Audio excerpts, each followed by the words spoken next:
Well, hello and welcome. My name is Reed Summers, and I'm here with my father, Marshall Vian Summers, and we are broadcasting to you live from Kiev, Ukraine. And we're super excited to be able to do this and to share an important message with you from the new message from God, which is an original revelation from the creator of all life that Marshall has spent over 40 years receiving and bringing forward. And today we're going to be talking about what will end war, which is extremely important to be talking about given the conflict underway in Ukraine and the city in which we now stand, a city of over 3 million people that finds itself at the epicenter of one of the largest and most devastating and violent conflicts we've experienced in many decades. So, very important topic. And after Marshall and I share some thoughts, we're going to listen to an original message from the new message from God titled What Will End War? And this revelation was given in Jerusalem some years ago. And I think its relevance is only growing. So, and after we listen to that, Marshall and I will continue to share some thoughts with you on what can end war in our world. So Marshall and I and our small team here are in Europe right now to bring forward a message that calls for unity among the world's nations, religions, and also seek to bring forward an understanding that we stand in a larger universe of intelligent life and that we are in the process of making contact with that universe and that that contact will change everything about everything in our societies, countries, economies, religions. And in fact, the present day conflict in Ukraine, it's very important to understand the presence of this greater community or this universe of intelligent life in our world in order to comprehend the nature of this conflict and where it's going and how and who might be fueling it. So, in our time in Ukraine here, we've met some wonderful people who are going through a tremendously difficult experience. It's a very strange place to be at the moment, a city of many contrasts and contradictions. Beautiful city. I can sense the freedom-loving nature of the people here as the streets are in full swing and people are out trying to live their lives. All the while, air raid sirens have gone off even in the last couple days of our being here. And so the war is very close at hand. And the weight of that, you can see it on people's faces. The people we've spoken to have talked about struggling with a depression and anxiety that's very difficult to manage. So this war is a very real experience for the many millions of people here, and we've been able to share that with them. So we're very grateful to have had that experience and to actually share the burden of that in just a small way with the people of Ukraine. So the message we're going to share with you today is a message about what will end war, broadly speaking, not specifically this war, but war in general, because the human species seems to have a predisposition toward armed conflict with one another. And there are certain things that are giving rise to this very deeply within us as individuals, but also at a societal level.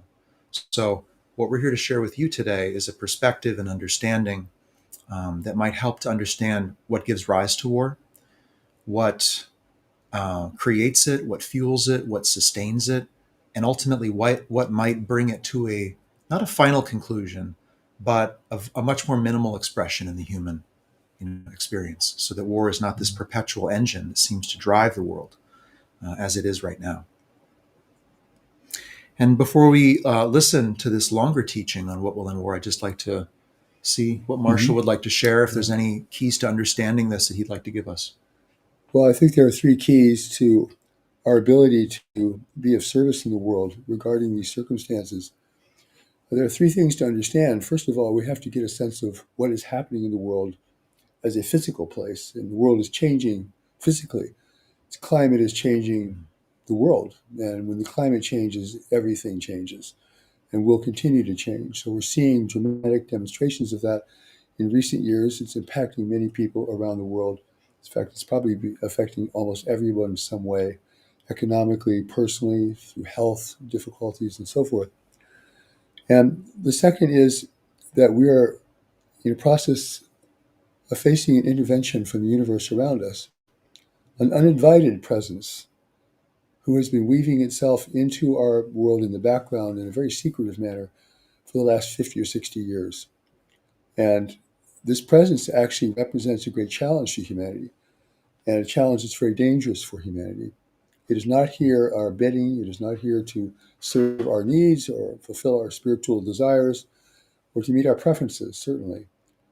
But in alone, it offers us an opportunity to unite as nothing else could possibly encourage us to unite. I mean, it's the one thing that speaks to everyone because we all are in the same boat regarding his presence here. And it has the power to unite us or the power to undermine us in time, over time. It's operating to set itself in a position to present itself as the saviors of humanity as humanity declines to a point where we find it difficult to govern our world or to maintain any semblance of order, which is very possible within the decades to come. So this is the big world events, the two big world events that we're facing now, all of us, whether we acknowledge it or not. I mean, reality is happening whether we think it is or not. And this is the big waves of reality that are striking upon our shores. And the third thing, which is very important, and this gets into our spiritual nature and actually our purpose of being in the world, which was designed for us before we came here. And it has to do with how we're going to navigate the difficult times ahead and how we're going to respond to these two great events in our midst: a changing world environment, a changing planetary experience, and our emergence into a universe full of intelligent life. An emergence is occurring not from our ventures into space, but from visitation and intervention here in the world that's happening right now. So within us, we have a deeper strength and a deeper power that represents an eternal aspect of ourselves, which in our presentation and in the teaching itself, we refer to as knowledge. Knowledge referring to our ability to know things profoundly that our intellect cannot recognize or cannot come to understand. So we have a greater level of intelligence within us, which will be very key in our ability to recognize and respond to the great forces of change that are underway in the world today. Thank you, Marshall. Before we continue, I think it's worth just pausing at the phrase, what will end war? Some might find that to be very idealistic, to even think that that's possible. It might sound like some platform for, I don't know, some political persuasion or social program. And I think it's really important to stop and just acknowledge that your message is not an ideology. It's Right. not a spiritual idealism or a set of shoulds, what the world should do. It's really something else built upon a recognition of necessity, as you call it. That's right. And when I speak of knowledge, I'm speaking at what resides at the heart of all the world's religions, which is this is how we're connected to our source. This is how we find a true direction in life.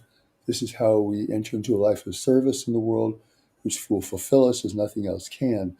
So we're talking about something very real physically. It's happening all around us with increasing intensity, but also something that lives within us as the most important aspect of ourselves, which we're going to need to recognize and connect with if we're going to navigate the difficult times ahead. Well, with that, let's listen and watch this message from a divine source titled What Will End War? And then after that, Marshall and I will share some further conversation on this. If you'd like to share your comment or experience, please do so in the chat platform, wherever you're watching live, and we'll take a look at that as well. And so with that, let's listen to What Will End War, being broadcast to you from right here in Kiev, Ukraine.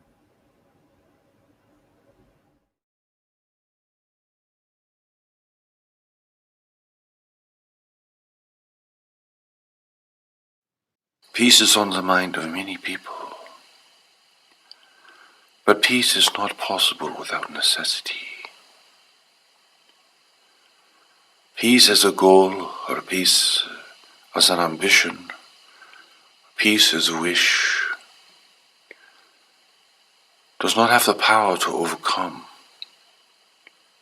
the tensions and animosities that exist between people, and even within people, within individuals. The peace that can be forged in the future must be based upon necessity. It must be based upon a clear understanding that humanity is entering a period of grave difficulty, facing a world in decline, a world of declining resources, where many more people will be drawing from the bounty that the world can provide. A world where humanity will be facing competition from other races from beyond the world. A set of circumstances, when taken together, is greater and more profound and far-reaching than anything that humanity as a whole has ever had to face before. And there will be no one in the world who will not be affected by these great waves of change, and by the greater darkness that is in the world, that is growing with each passing day.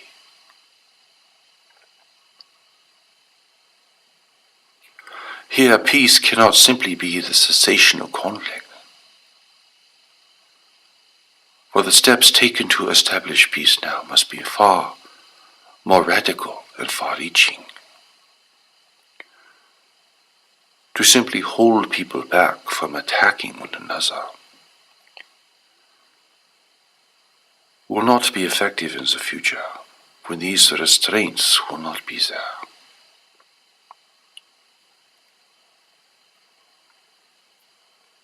In order for you to understand what will be required in the future, you must understand the great peril of the future and the great needs of humanity, and how they can be fulfilled in the future. You must bring a new understanding to the situation, or you will not see the nature of the problem, and you will not see how the solution can be forged.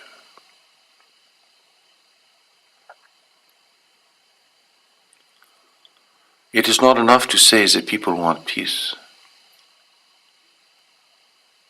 And you should not believe that people have always lived together in harmony, for there has been very little harmony in the world at any time.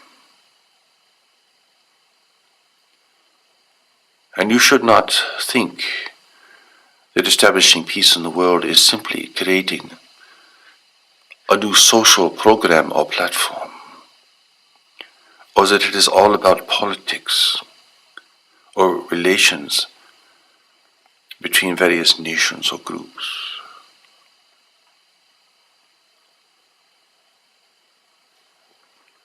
If people are at war within themselves, they will express this in the world, and they will add to conflict that exists between people. And if people are committed to fulfilling their desires, it will place them in conflict with others whose desires are competing with theirs. And if people want more than they really need, then they will be taking from others whose needs are going unmet.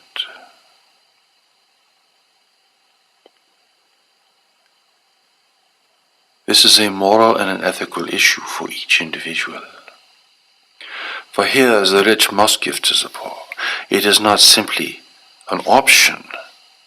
It is not simply a moral, ethical question. It is a necessity. Or there will be no stability.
or there will be no stability, and people will continue to behave and to think as they always have. Now the whole world is in peril. Humanity and civilization could fail. Humanity is facing a grave threat from all the world by those races who seek to take advantage of a weak and divided humanity. This is all revealed in the new message that God has sent into the world for the protection and advancement of humanity. But a protection and advancement must require a different understanding. For if individuals and groups and nations continue as they are continuing now, the world will enter a period of prolonged decline. And war and competition and conflict will be rampant. And people everywhere will suffer greatly. And great calamities will come to the world. And people will not be prepared. And people will not understand. And people will be betrayed by God. People will feel that their prophecies are being fulfilled and that the end of the world is at hand. But this is not the end of the world. This is only the result of human ignorance and human error, and the result of humanity's emergence into a greater community of intelligent life, where you will have to face competing forces from beyond your world.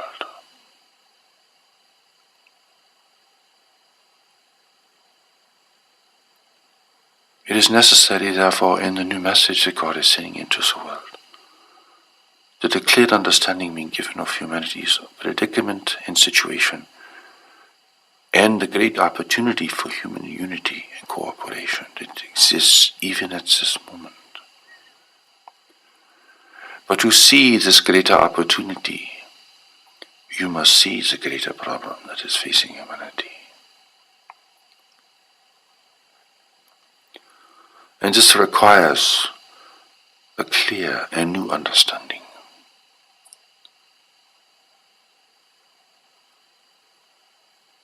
It is difficult to gain a new understanding unless circumstances compel you to do so.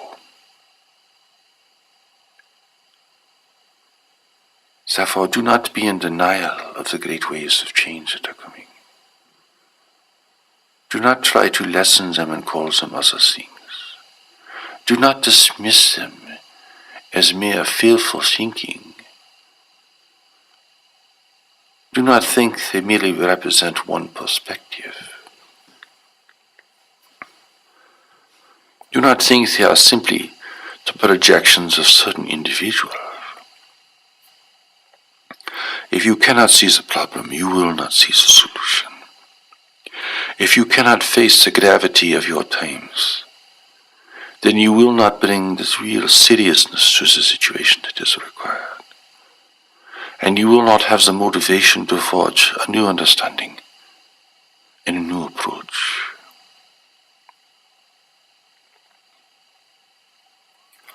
It is not enough simply to be fearful and to fret about the future and to complain about the behavior of others. For you must now take stock of your own life and how you relate to the world and to other people. This is a confrontation for each individual.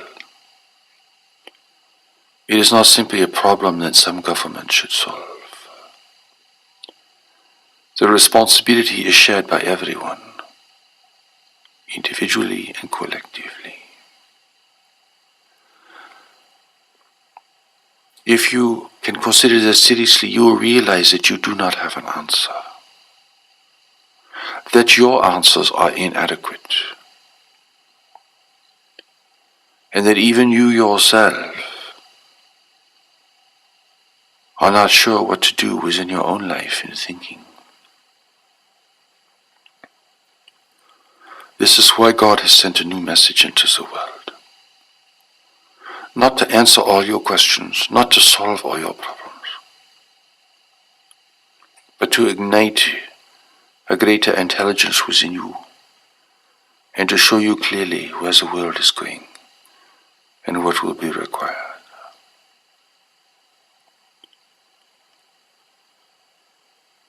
People will have to work out all the details and will have to figure out how to apply all these things. But without this greater understanding, humanity will fight and compete and struggle with itself. Its divisions will become sharper. Its wars will become more embittered and prolonged. It will be group against group, religion against religion, nation against nation. And here you cannot blame one government or one leader, for everyone will be responsible. People are not even thinking within the correct context to understand what is happening even today.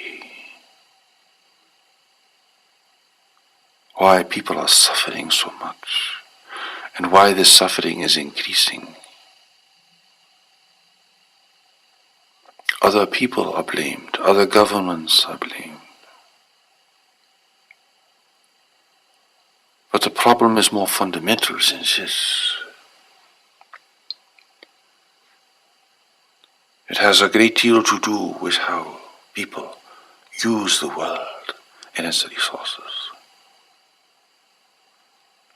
And that people identify only with their family or their small group and not realize that humanity will have to work together far more cooperatively in order to use these resources in the world which are now declining. The question for governments then is not simply how much military power you can have, or how much wealth you can accumulate, or how you can maintain a lifestyle that cannot be sustained into the future. The question is how you take care of your people, how you provide what they will need. For only this will maintain stability and order. And only this will keep humanity from falling into chaos and destruction.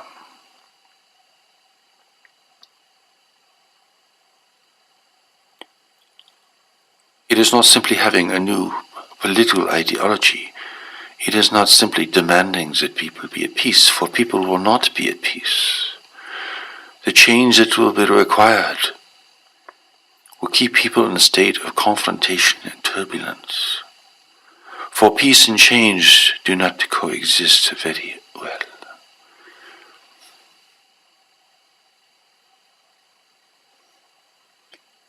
It is the confrontation that is necessary, or people will not rise to the occasion. They will not see what will be required of them or their nations. They will always blame other people. They will always think it is because of someone else that they are suffering or that the times are difficult.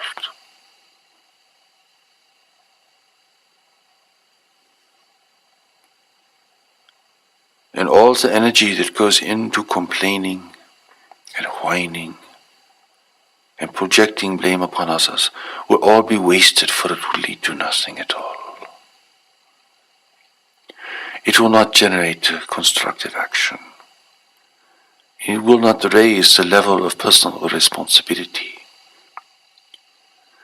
It will not encourage or require people to consider how they live and what they themselves must do within their life and in their own relations with others, to live a more balanced and simple life.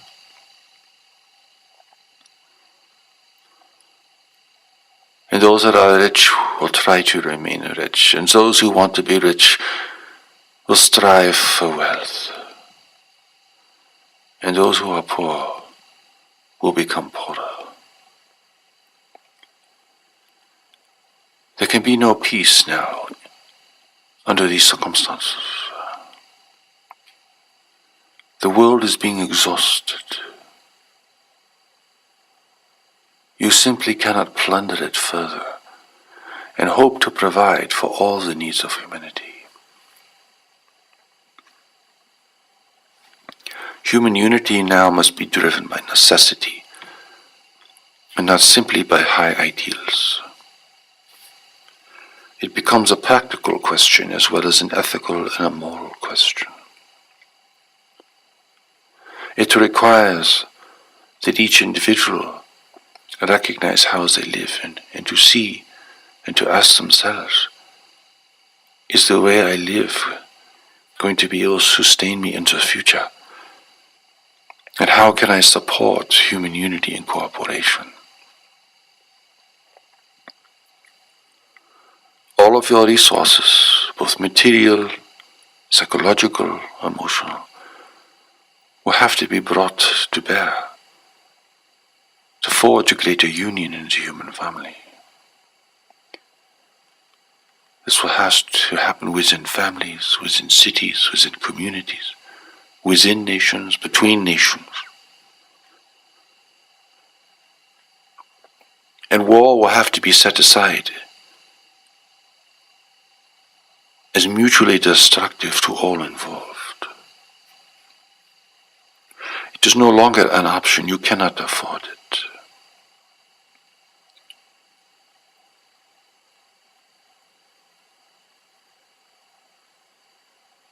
It cannot be brought to bear.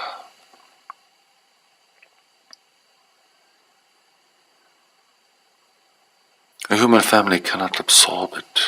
It cannot endure it. It will have no resolution.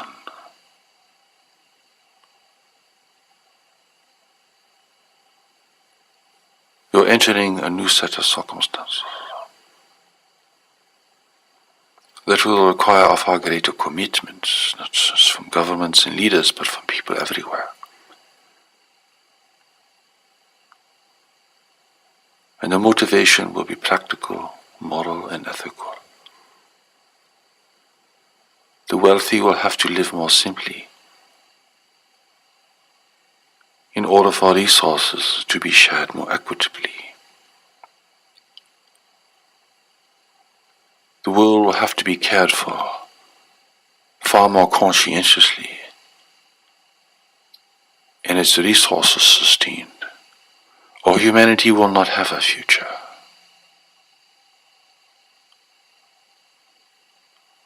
Without this stability, there is no peace. There is no security. There is no well-being.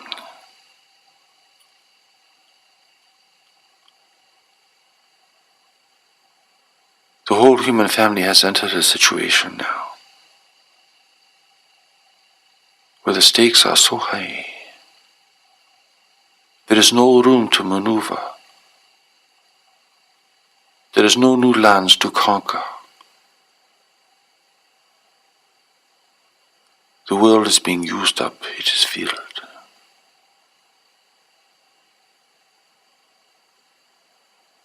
Therefore, humanity cannot behave as it has always behaved. And the greater aspects of human nature must now be brought to bear. And its darker aspects must be arrested and controlled and contained. This is a great trial for humanity. This is a great need of humanity. Humanity has reached a great threshold now. Your ability to survive and to advance will be determined within the next decade. Do not assume that humanity will succeed. Do not give yourself this false confidence. Do not think, we've been through all these problems before. We've always survived. We've always managed. We have always pulled ourselves through. Do not give yourself these assurances. Do not think that because the human spirit is strong, that humanity's success is guaranteed. You now face competition from around the world. There are competing forces seeking advantage here even now. You have never had to face them before. They are not like those who have visited the world from before. They care not for the value of humanity, and freedom is unknown to them. To them, this world, and even humanity itself, is only a resource to be used and exploited. Do not think then, in the face of all this, that humanity will continue and advance. For you are not only subject to the risk of decline in the world, you are also subject to the risk of subjugation from beyond. And that is why there is a new message from God in the world. Because without this new message, humanity would not see, it would not know, and it would not act appropriately. It would not prepare for a future that will be unlike the past. It will not recognize the gravity of its situation. And it will not alter its course, its direction, or its behavior.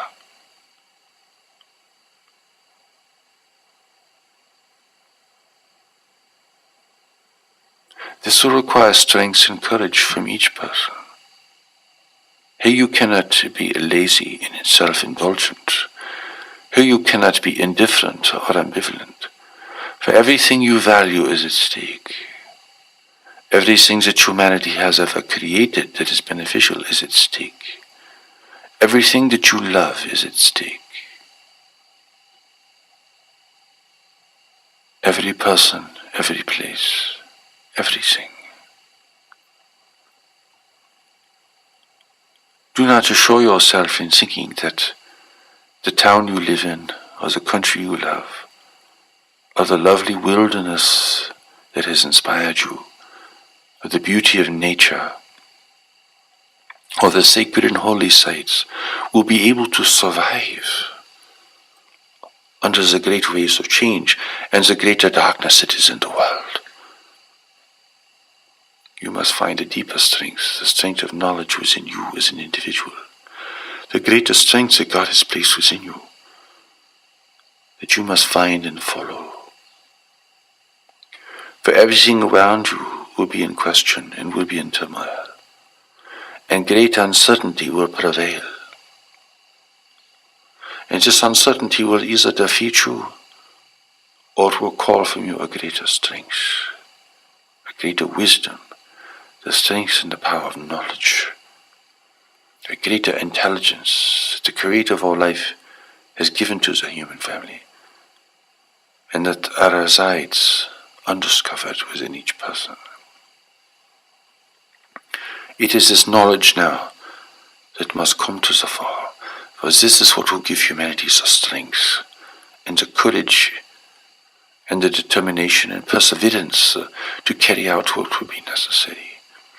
It is only this greater power within you that can restrain human grievance, human anger, and the dreadful weight of human history.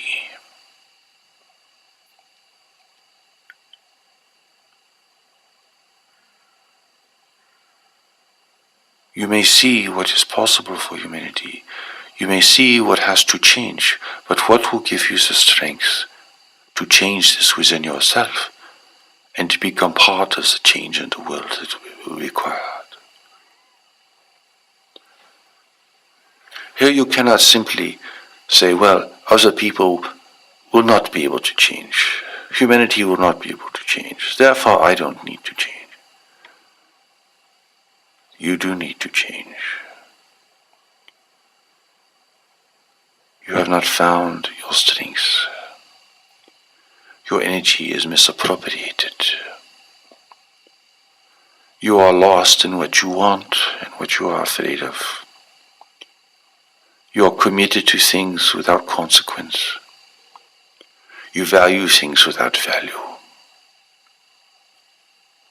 You make assumptions that have no foundation and will not stand in the face of great change.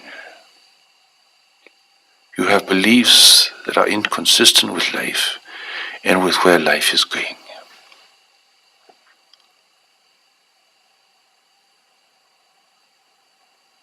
There is great change that must happen within enough people. Not everyone will be able to make this change, but enough will have to counteract the temptation to fight and to struggle and to wage war upon others. And this temptation will be very great in the future, be very strong. And the temptation for you to take sides and to think that you should join a group that is being imperiled, or that you should join a group that is trying to overcome other groups, will be very strong.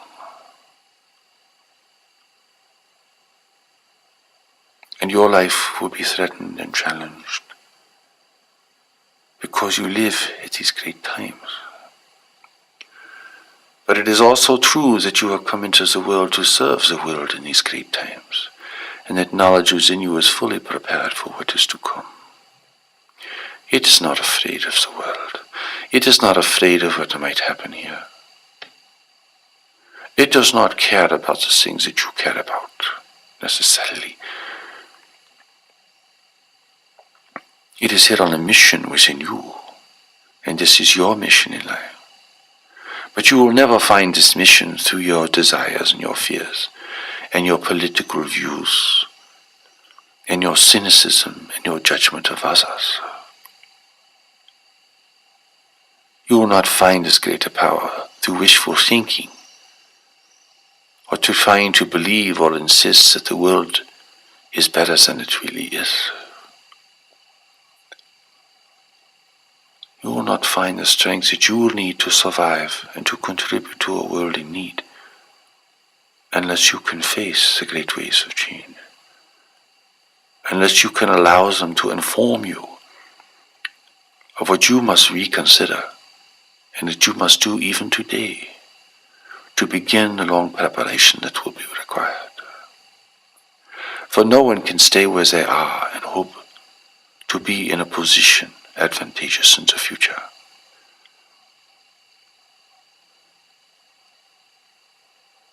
This is why there is a new message from God in the world, because people do not know what is coming and do not know how to prepare, and do not know of the greatest strength that lives within them.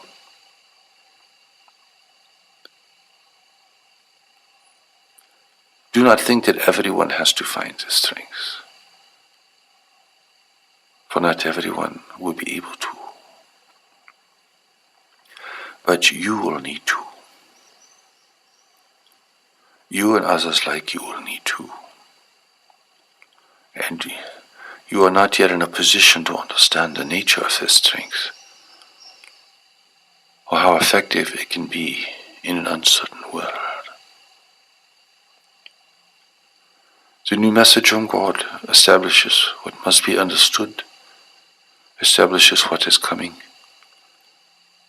and establishes the great need for preparation. It emphasizes what each individual can do in discovering the power of knowledge within themselves, and how they must consider their relationship with the world itself and with others. It speaks of the great change that is coming,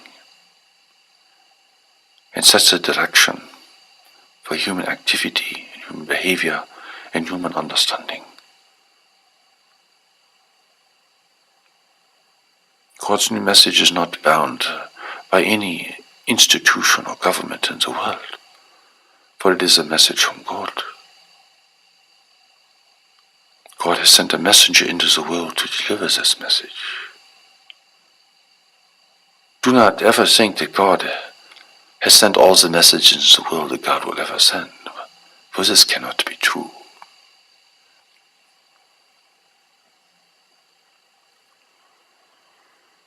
Do not think that the past is determining the future, For in truth, the future is determining the present.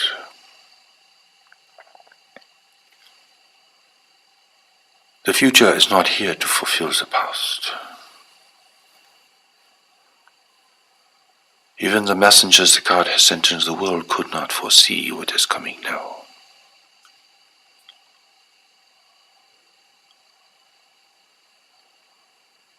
Therefore, a new message of God must be sent into the world, for humanity is entering a new reality. A reality for which it is unprepared and unaware. A reality that even the great messages that God has sent into the world cannot fully and adequately prepare humanity in time.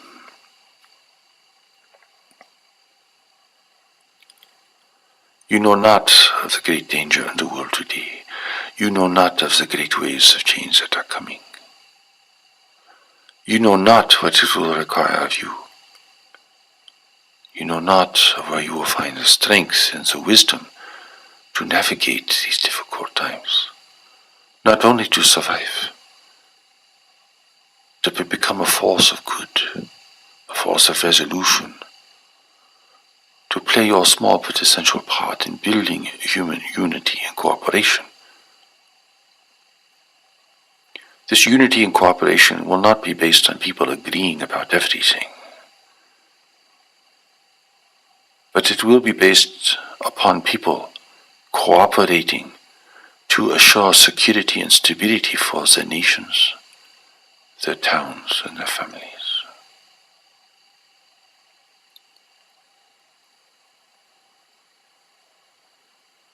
The new message has spoken to the governments of the world, to the leaders of these governments, to the leaders of religious institutions. Instead of building military strength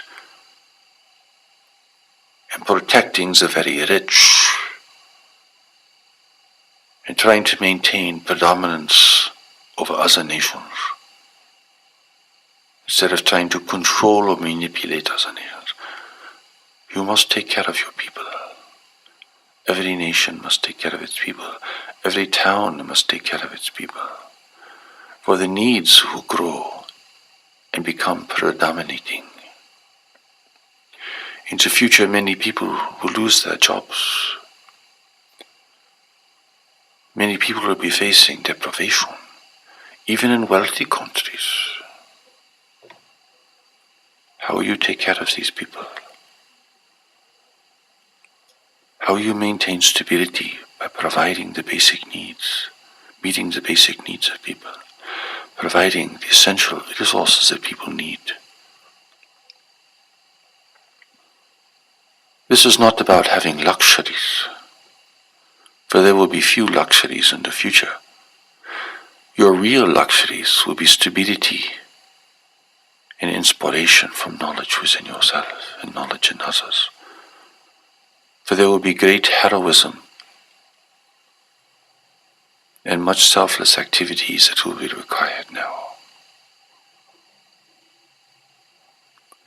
You must think now of the well-being of the whole world, the security of the whole world.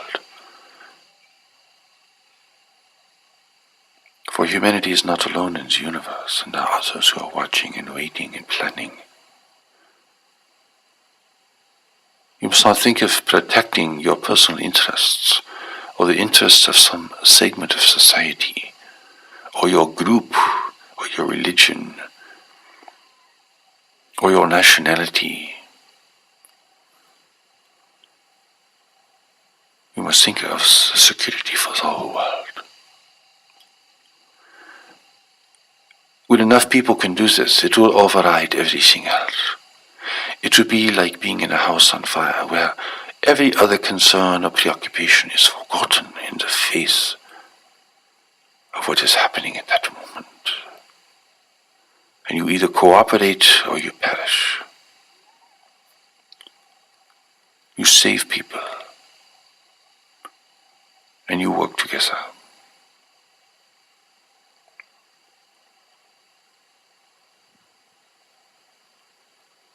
This is the great need of your time and the great opportunity of your time.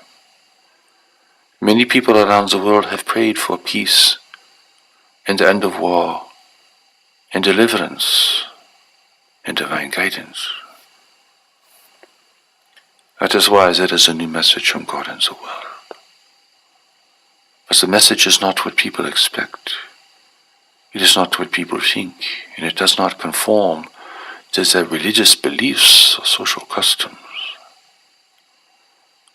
But the true messages from God never do, because they are messages from God and not from people.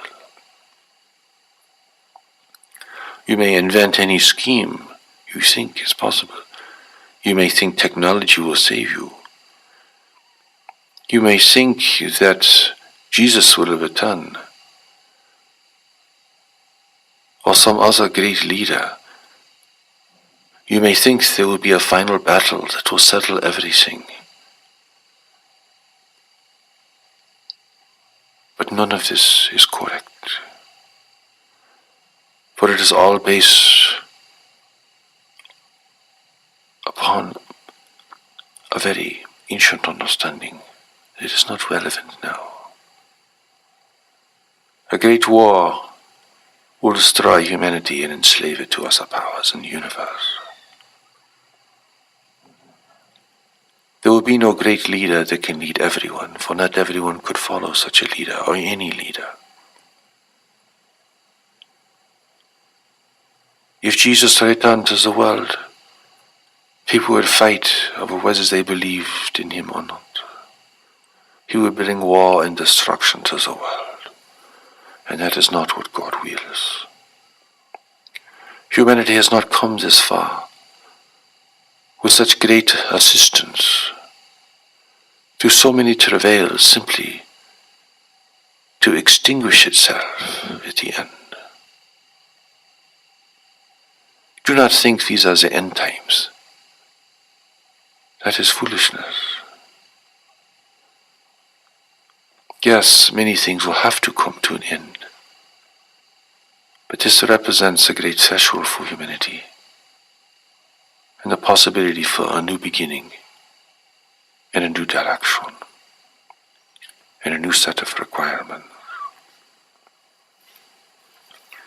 The messenger sent into the world to bring this message will not lead humanity, will not become a political leader, will not solve all the problems of the world. He is here to deliver the message and to do everything in his power to show that the message will remain pure and uncorrupted, that it will not be seized by a state or another religious group and turned into something else that is self-seeking.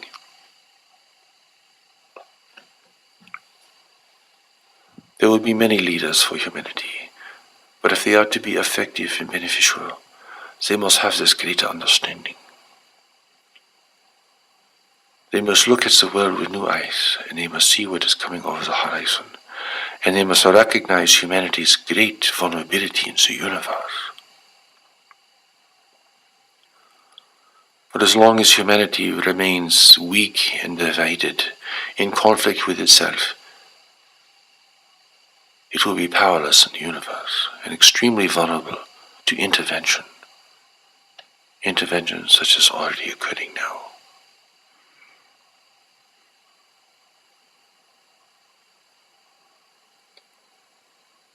It is God's new message that holds the greatest promise. It has the power to unite the world's religions in a greater state of unity and cooperation, to engage human thinking, inventiveness, creativity, and activity to meet a far greater set of needs. It is here to restore true integrity to the individual by revealing your spirituality, the meaning of your spirituality, the importance of your spirituality, humanity's one spirituality, at the level of knowledge. Such a revelation has never occurred before, but it must occur now. For this is a time of revelation, and this is the time of danger. There is a greater darkness in the world. Humanity is facing great peril now. You have competition from beyond the world, and humanity is weak and divided and unsuspecting. It will take great love from each individual to respond, as it has taken great love from the Creator of all life to send a new message into the world for the protection and advancement of humanity. It is all based on great love. There is concern as a parent has concern for their child, but it is not based upon fear. It is great love that has brought this new message into the world, and it will be great love within each individual and between peoples. It will give people the strength and the power and the understanding necessary to prepare and to assure a greater security for the human family and a greater unity between nations. For there must be cooperation and unity now, greater than anything that's ever been established. And this unity will not be temporary. It will not be based or surrounding one event only. It will be for the preservation and protection of the world and the protection of human civilization and all that is good within it.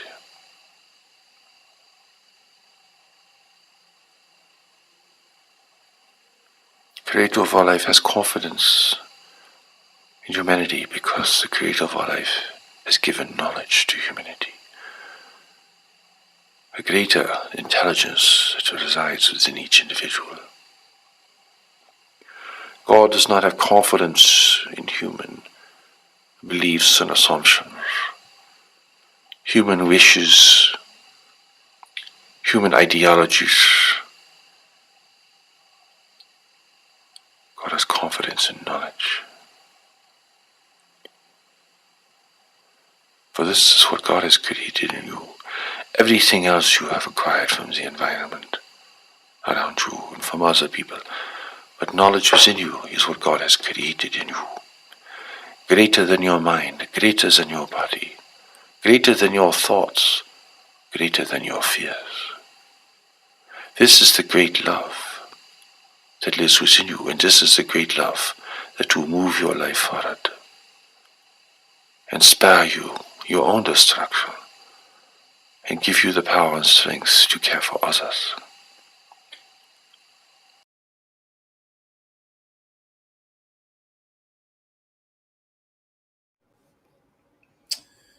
So this was the revelation titled "What Will End War" from the New Message from God. Thank you for being here to listen to that. I'm sure you all heard the long intermission in the middle of it. Those were actually church bells that played spontaneously when this was recorded in Jerusalem. Those were not air raid sirens, as some of you might have thought they were. But that is kind of what it sounds like out here, actually. And it's very disruptive to life, and I'm sure causes a lot of stress for people. Before Marshall and I begin to talk about this teaching we just heard, I just want to acknowledge, in our time here, we've been walking around Kiev and going through the countryside and going to certain places where atrocities were committed during this conflict. And we've been asking ourselves what will end this war. And in all honesty, we don't have an answer to that. It's a complex situation at this point, and so many things have been perpetrated as a part of it, that what ends it is going to have to come across time and by contribution by many people, and also possibly through great struggle as well. So we don't claim to have a solution to this exact conflict, and in some ways, our contribution might be to help prevent conflicts or to help individuals see how they can not play a part in fueling conflicts like this, because the individual plays a huge part. And this revelation speaks to that. And that is one of the three keys that we'd like to share with you about what could bring an end to this ongoing, ceaseless nature of war in the world. One of those is the individual, and the fact that if we're at war within ourselves, then we will express that state of mind into the world. First through our thinking, which contributes to the mental environment, Mm-hmm. then through our voice and actions, which affect the physical environment. And I think you can look back through history and see how individuals were harboring a level of anger and frustration that then spewed out into the public sphere and came together into a movement. And a movement elected a certain party to power, and a party was overtaken by a certain set of individuals, and it just foments from there. But the individual is at the grassroots of that. So I'd like to start off with the first of these three keys that this teaching brought forward about what will end war. And I know Marshall needs some water. Yeah. Sorry, we're all getting over a little bit of a respiratory challenge here. Yeah. So I'd like to share with you a passage. This is a passage from the teaching we just heard. The peace that can be forged in the future must be based upon necessity.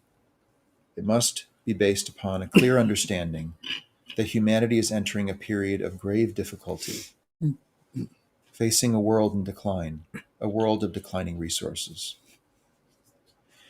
If you cannot see the problem, you will not see the solution. If you cannot face the gravity of your times, then you will not bring this real seriousness to the situation that is required. And you will not have the motivation to forge a new understanding and a new approach. Let's put the quote back up on screen.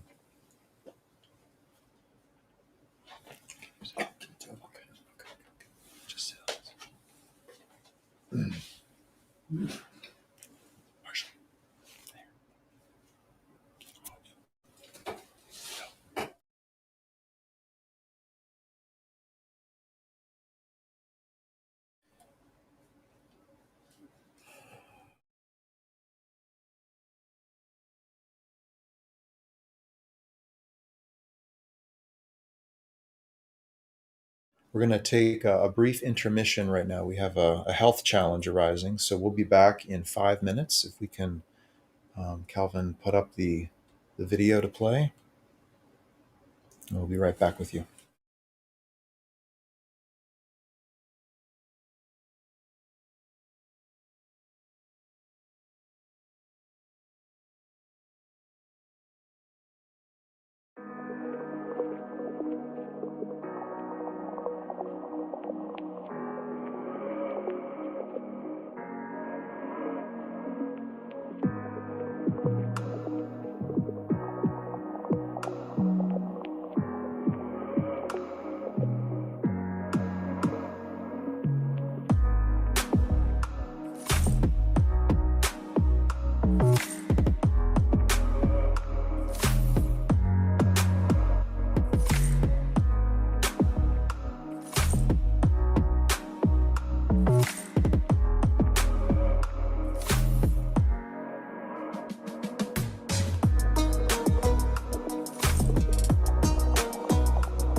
Okay, thank you for sticking with us. That was a required, necessary break for some uncontrollable coughing. So, turns out that after COVID, the average cold can be quite the virulent bug. So, thank you again for being with us here. Mhm. So, we were going through the three things that Mhm. this teaching that we all heard brought forward as keys to what will end war. And the first is really this factor of necessity. Mhm. It's not an idealism that will end war or an ideology that will end war. It's everyone responding to the sheer necessity of survival That's right. in a world condition that is getting dramatically worse. And necessity, if it's strong enough, can override our other tendencies to compete with each other or to distrust each other.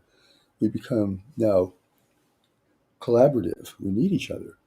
So uh, the specter of war, the path of warfare will only decline the human family, to exhaust the world's resources and put us into a state of permanent decline.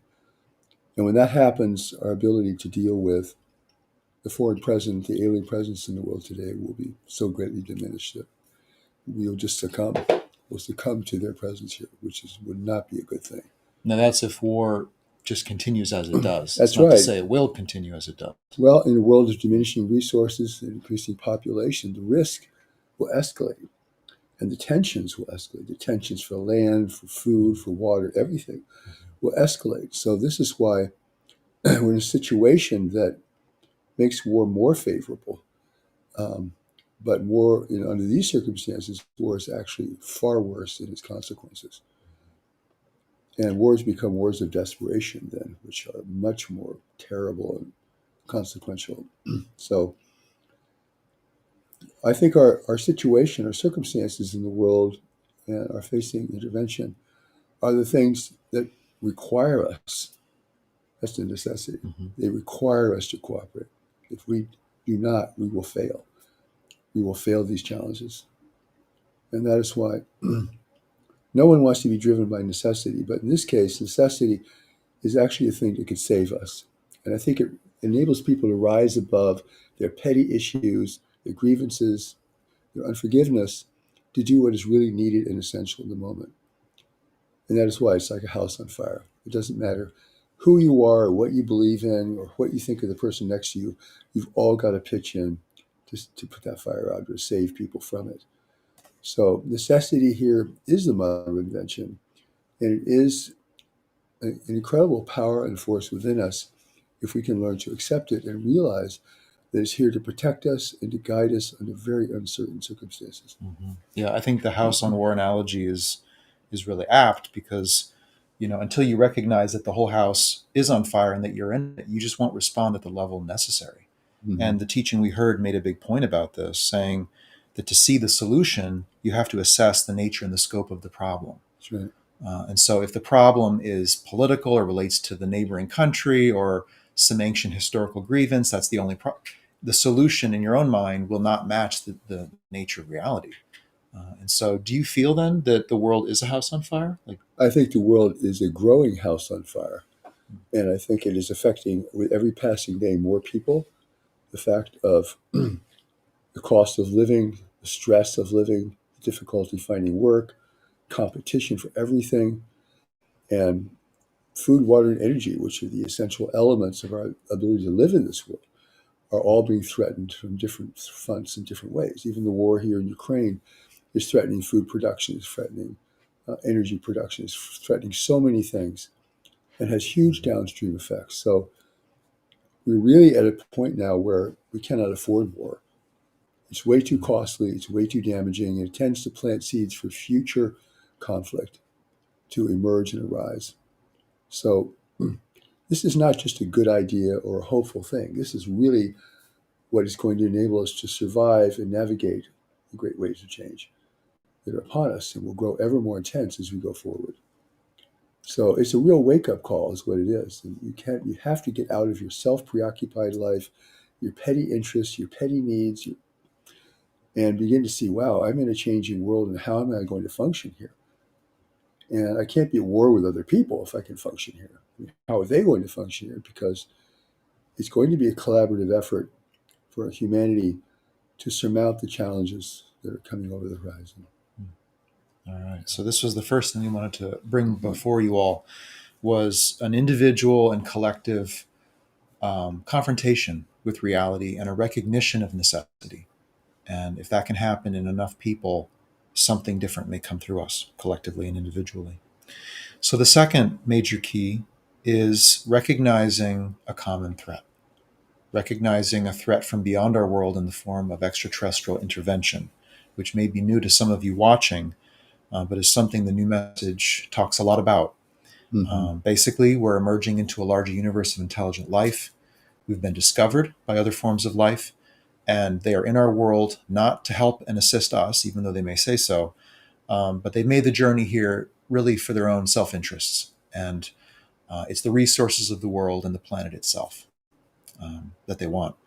And so, with that kind of adversary, in our space, that That's right. changes everything. It absolutely does. I mean, I don't think anything can unite humanity except a common challenge, a common threat, if you will, that we all face equally. No nation is going to prosper in the face of this. No individual is going to benefit.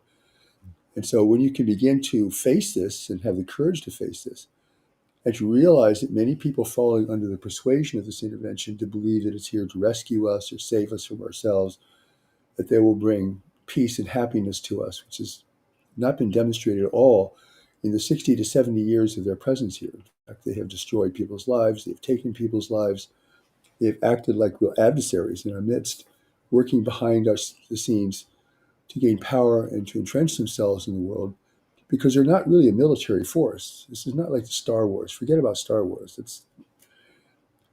They understand how to gain access to a world without the use of force, which is the power of persuasion, the power of seduction.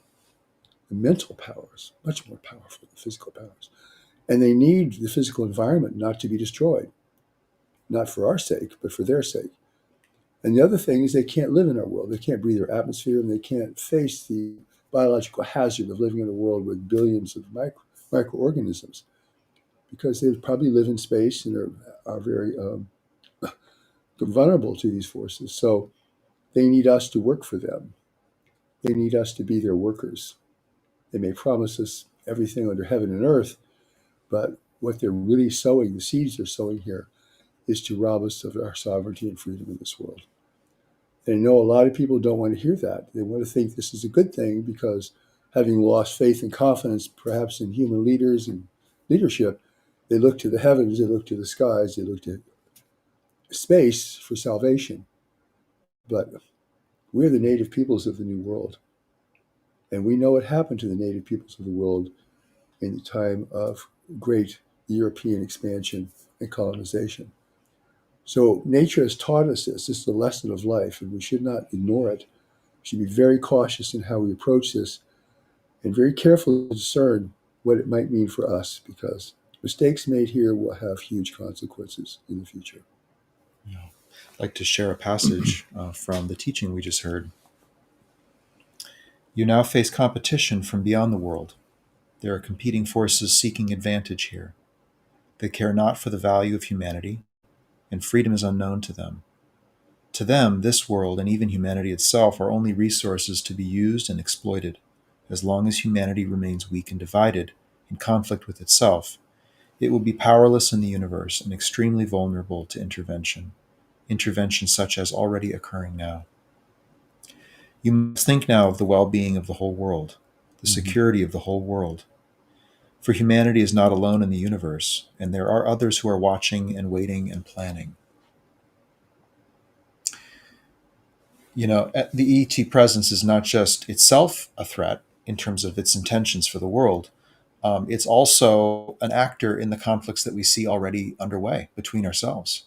So this last statement that they're watching, waiting, and planning hints to the fact that they will use any human conflict that we offer up to them as a way to play both sides, to escalate the conflict, to embroil third parties, even beyond that, and really subsume humanity in these intractable wars, these wars that never stop and end up weakening society and nations around the world. So it's not just a threat directly, it's an indirect threat.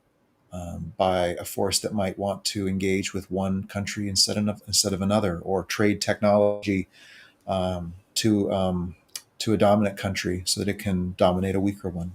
So it's really important, we feel, to see the intervention and the fact that it is a common threat.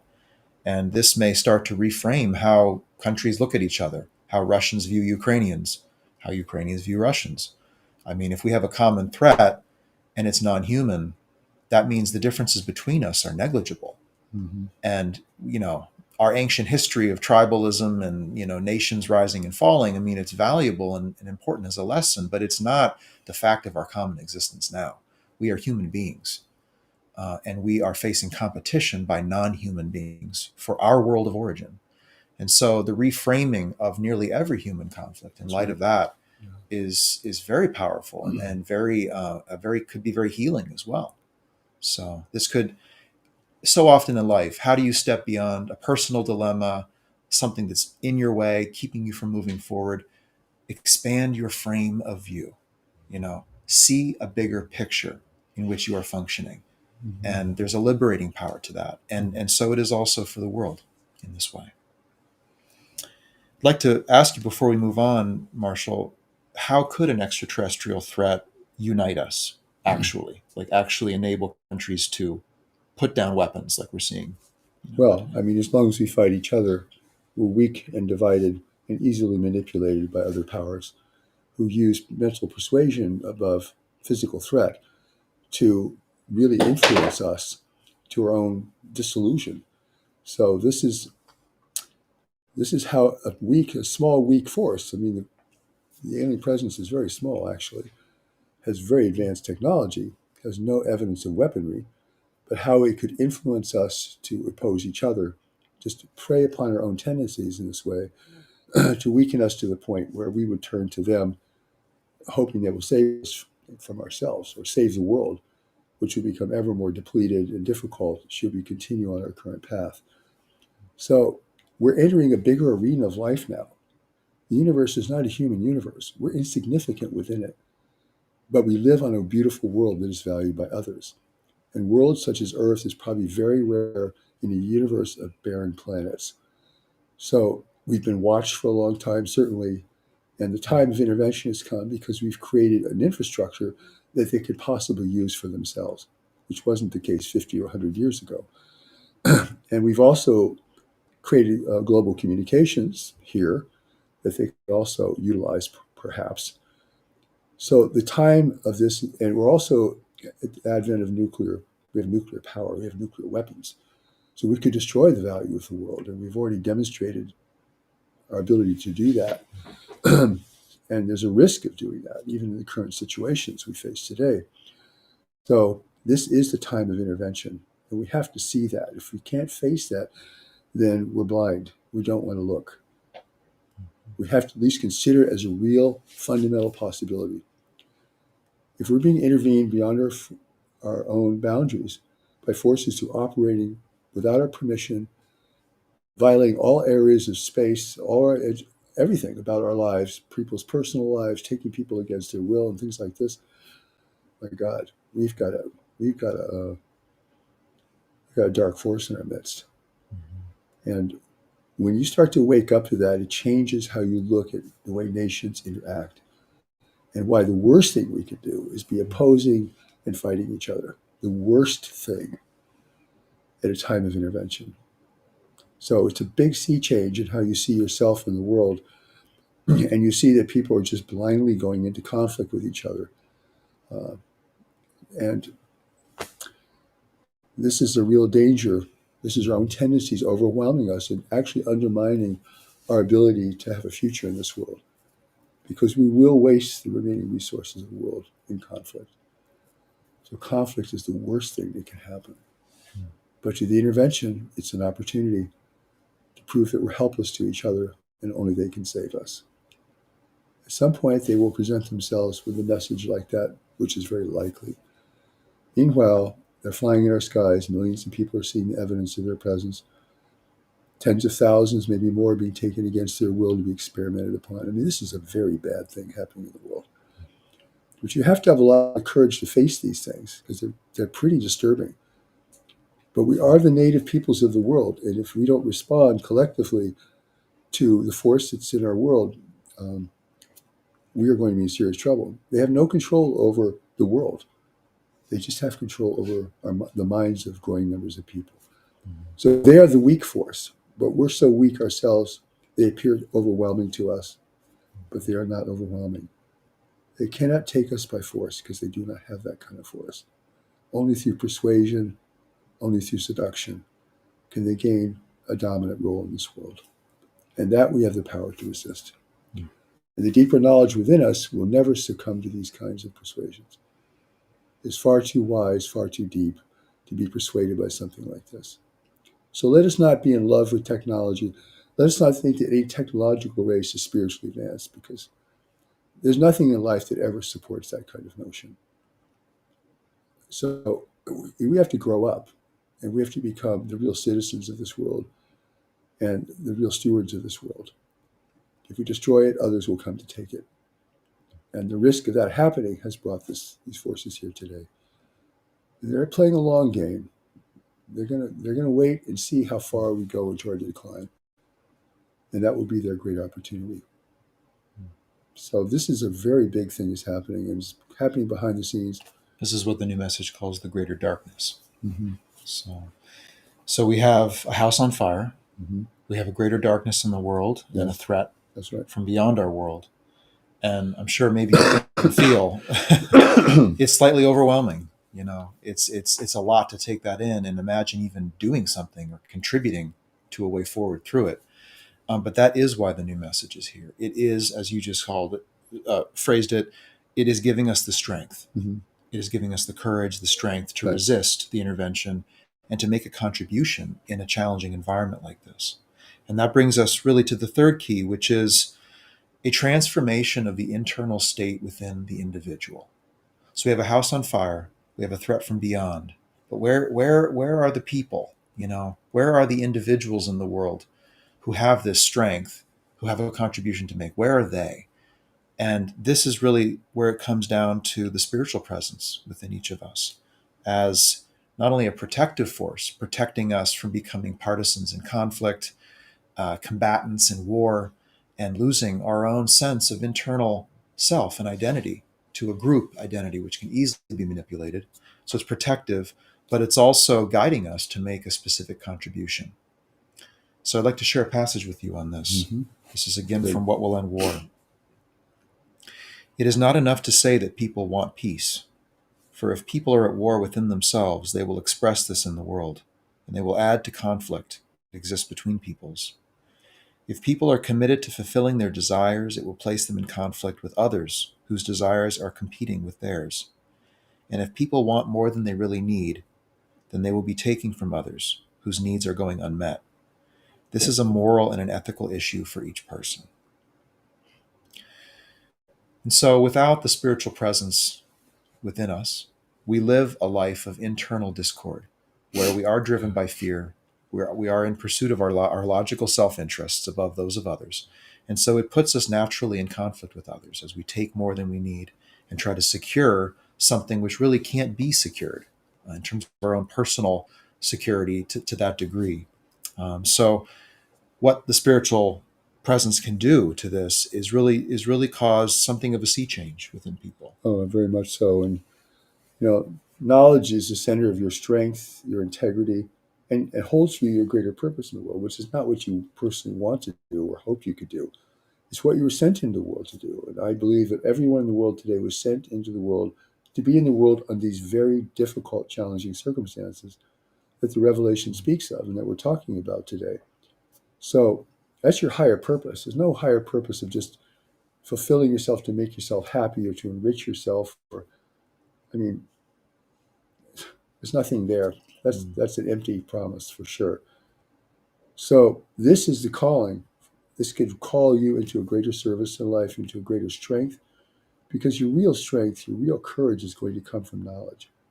Knowledge is not some sweet thing that lives within you. It is a powerful force that can direct your life and save you from other calamities that you would not see, from errors that you would make, from life-changing errors that you would make. and holds you back from doing things that are self-destructive or harmful to others. So this is God's gift to us. God is not going to intervene and save anybody. God has put the power of salvation within us. But it's not just to make us holy, it's actually to guide us in a difficult world so that we can be of service here in the world. Because in the end, it's all about what you serve and why you serve and where that's coming from within you. That's what restores the individual. That's what restores you to yourself. That's what regenerates integrity and purpose and meaning and gratitude. So real love, the new message also talks about the great love. The great love comes with all of these things. You just don't have great love because you just want love. It's really a demonstration that your life is of greater importance and value in the world and is needed in the world in a specific way that knowledge holds for you. And so when you begin to take the steps to knowledge and re-engage your personal mind with the deeper mind within you, you begin to have a greater sense of peace, purpose, and direction and strength, and are not easily seduced by the world or by any force in the world, whether it be human or otherwise. So this is the power that we have within us that's untapped, that very few people really know about very deeply, that's inherent within us. God's already saved humanity. He's put knowledge in everyone. We just have to find it and experience it and see what it means in terms of bringing our life into order, bringing balance and simplicity to our life so that we can have an opportunity to serve this world at a time of the greatest need. Do you see a way for enough people to bring that forward through their lives to make enough of a difference? Well, the new message makes it very clear that not everyone will be able to do this or can do this. It's really the strength of a growing number of people. And so I can't tell you what percentage that is. I don't think that's really the essence of the matter. But to the degree to which you can follow knowledge, you'll be an inspiration to others. You'll be a source of strength to others. You'll be able to serve others in specific ways, depending on what your area of service really is, which you can't figure out with your intellect. This is something bigger than that. And what's going on in the world is bigger than your intellect. I mean, we've already crossed the line of living a simple, self-determined life. The world is moving, it's changing, and humanity is declining internally and is under threat from beyond. And that's going to require a real change within oneself to be able to recognize, accept, and deal with this effectively. So this is a great challenge, but a great life comes out of a great challenge. If your life is unchallenged, you'll never know greatness. You'll never know yourself. So the challenges of life are really can help us in this regard, no matter how daunting they may seem. And we're just here to play our part in a larger situation. So it's not like you have to know the outcome or be assured of the success. A success is never assured in any meaningful endeavor in life. So here we are. Here we are in Ukraine, a very pivotal event happening that's affecting many other countries in the world, many other countries, and will have huge downstream effects. So this is the most natural calling within us, is the calling to knowledge, because your intellect is not designed to deal with things like that. It can only serve a greater intention within you, because knowledge represents the internal part of you. It hasn't been acquired by living in the world. It's not an idea. It's not a belief system. And so we're actually bringing to humanity the most powerful elements that exist within us.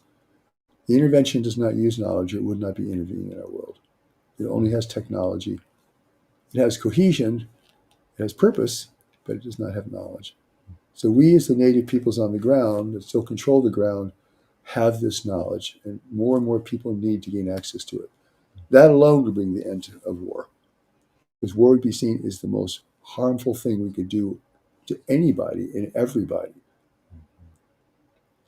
One thing that the new message teaches you to do is to experience when there's been a violation to what you know. So when you've done something that violates what you know intrinsically to be right for you and for those around you.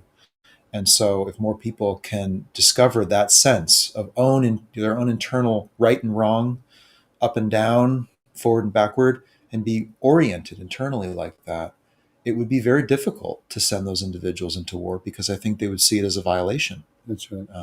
a violation of their own knowledge, not just of their own self-interest, which of course can be twisted in many ways, um, but more individuals, becoming anchored in this would be protective against many different things, right? That's And right. supportive of many different solutions as well. So cooperation now is not just a good thing to do or the preferred thing to do. It's actually the thing that must be done. And cooperation generates strength, resilience, and all of a sudden you have more people who depend upon each other, interdepend upon each other, that they rely upon each other's stability, which fortifies stability. But war begins to break that down, and it makes future stabilization much more difficult, sometimes impossible. One world war leads to the next world war, or one unresolved issue between nations leads to future conflict between those nations. So Something has to come to break that something, ancestral trauma, and right? exactly, and the intervention, as dire as it really is actually can enable humanity to unite. No one's going to benefit if it gains any kind of ascendancy in the world. That's how powerful. That's the power we look at today. And when you begin to think about this, all the other things that seem troubling begin to take on less impact. I mean, it's like, wow, I'm seeing something much bigger now, and I need to really think about this. I need to get educated about this. And when you do that, you begin to shift gears within yourself. Otherwise, we sink within ourselves.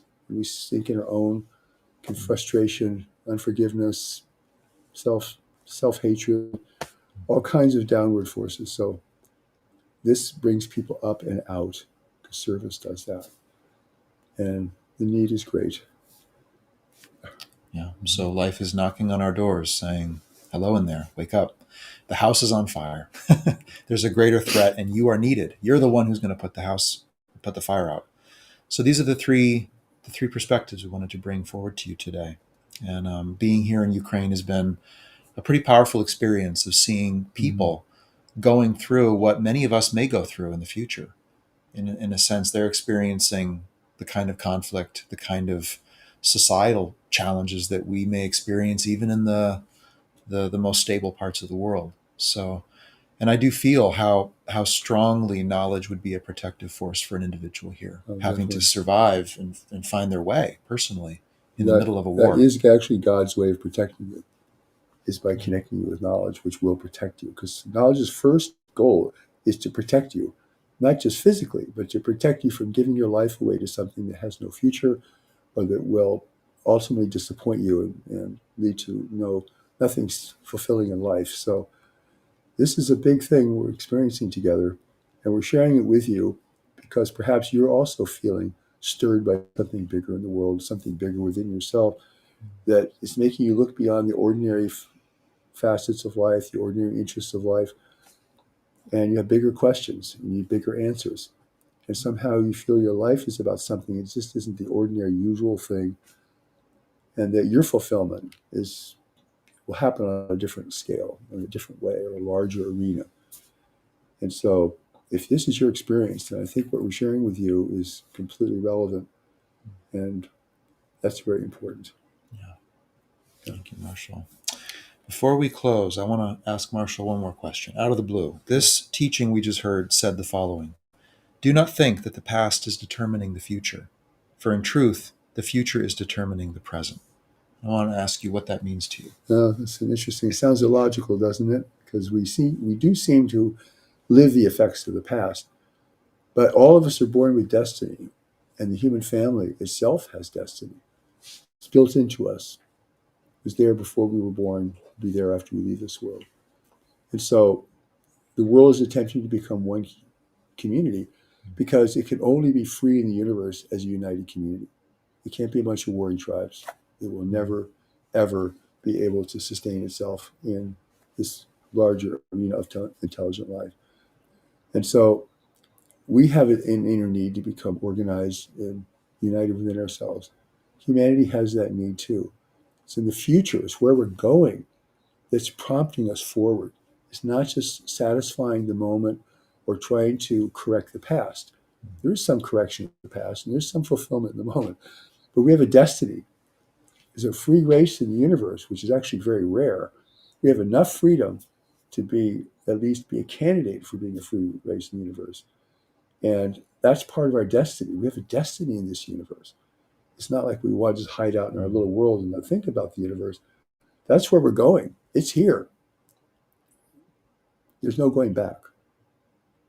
There's no going back in terms of our mind or emotions or awareness. We can only go forward because we have destiny. Destiny is where we need to get to, collectively and individually. And so the future is determining the present. This is at a deeper level within us. We're drawn towards something, not just away from something. And the flow of knowledge within us is to lead us forward to where we really need to be in life and what we need to be doing, and to liberate us from those things within us and around us that are hindering or preventing that from happening. That's the power of knowledge. It's amazing what it can do.